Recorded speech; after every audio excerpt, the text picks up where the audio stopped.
My task is to introduce to you a model of psychological therapy that is easy to use, that all of us can use. I think the important thing is that psychological therapy must not only be just a tool of the psychologists. It should be a tool that each of us can use, at least at the front end.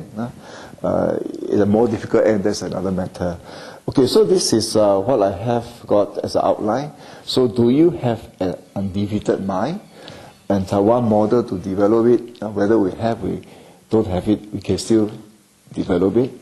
And the high-end centering skills, and then make it a start and continue the journey. Okay, so do you have an undefeated mind? I suppose this is a good illustration of the things that we cope in life. So we have to meet the bulls in our life. And the moment of truth is that, are you okay? Are you alright with the resilience? And hopefully not the one that is on your left-hand side, but somebody on the right-hand side. That you push this person down, he will never fall. He always stand up again. Okay, so looking at the university, I think it's also a challenge for all of us. Can we make the university a campus network for undefeated minds? It is clear that personal resilience is important, and that is the capacity to cope with adversity and to avoid a breakdown when confronted with stresses in life. And that, of course, can be really through failure or loss, or it may be just a threat. So the threat is sometimes even worse than the real thing. So how can we get on with that kind of thing? Well, we have been thinking, and this elephant is to show you 2009. Psychological therapy certainly has become more integrated. We know more and more parts of it, that psychological therapy is not just the tail of the elephant nor the head, it's actually the whole thing. And this is the result of that kind of conceptualization, that it is really a mega model made up of different parts. I'd like to introduce to you the center portion, that is the centering skills. And here we of course have relaxation, imagery, meditation. And I put the two in red, which I'm going to talk a bit more. The idea of positive mental health, the idea of positive psychology. That if we have those two, it will help us to center better. What is centering? I'll come to that in a moment. And then if you're off center, what do you do? Well, we've got the 3 P's. We have the pattern work, the problem work, and the process work. You say, well, what the hell is that? Well, I'll leave Prof. Cheong to tell you about that. Let me get back to centering. Okay, this is the idea of centering. Just as a potter trying to create a masterpiece, he must have something that is integrated, right? Maybe it's a lump of clay on the potter's wheel, and you need the piecing together a harmony of the body, the mind, the spirit into a harmonious whole before you can tackle the piece of clay to make it into a pot, something like this. And that's the whole idea of centering. Do we have that presence, that mindfulness to be able to create that every day of our life, every minute if it's possible, and not to fall down? Okay, with that as an idea then, we can look at various things in centering. Of course, there's relaxation, imagery, meditation that we learn, and we should continue to be good at that.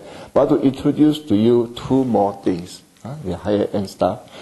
And there are 3 principles I go by now. First is exposure. Secondly is to know how to develop positive mental health and how to develop positive psychology.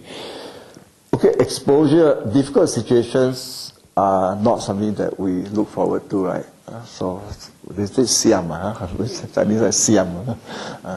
I suppose we should siam, but maybe not siam all the time. Sometimes it's good to go and face it, because by facing it, we develop the capacity to deal with it. What I call stealing, becomes steel, for iron to steel. Then, in this process, we also need this thing called mentoring. It is important to have people that can help us, the social support, the timely advice. And each of us definitely have got mentors, so we've got to make use of them to help us get along.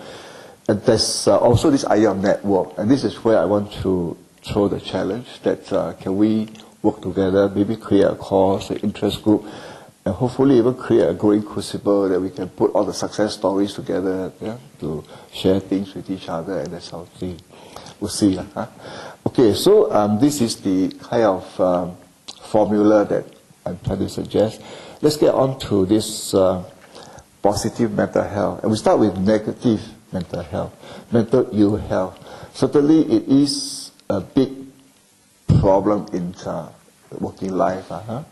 As much as 2.4 weeks is lost because of depression, and about a week is lost because of stress. I'm not saying that all of us are in this boat, but certainly a proportion of our colleagues are in this kind of situation. And we also know that depression actually doubles the productivity losses. In other words, if we have no depression, no stress, able to cope, we are actually much better than what we are performing now, each of us. So something to think about, right?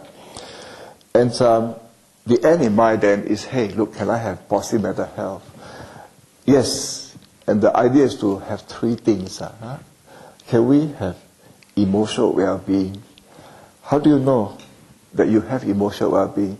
You feel satisfied. If you can agree to this statement, I'm satisfied with life, I get 5 out of 5, I say you got it.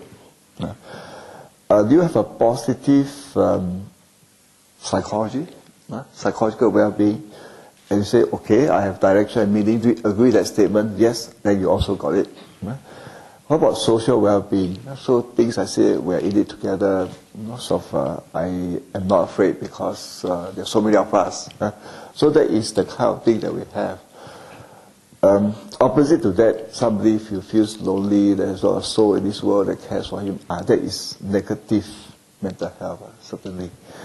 Okay, so these are some thoughts for you to think about.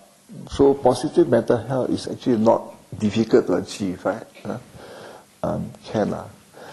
Then, if you have this, then it will help you cope better.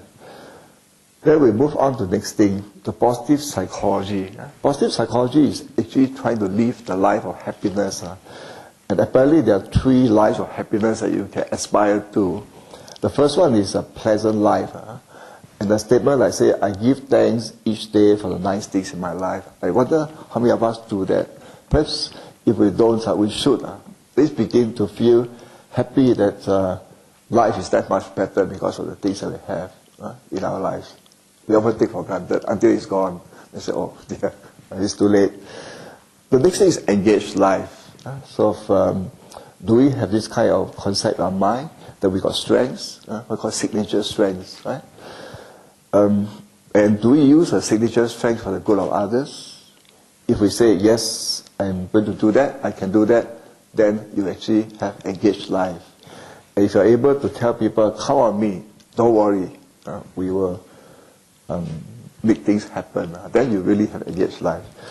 Then lastly, meaningful life. If you contribute, you find fulfillment.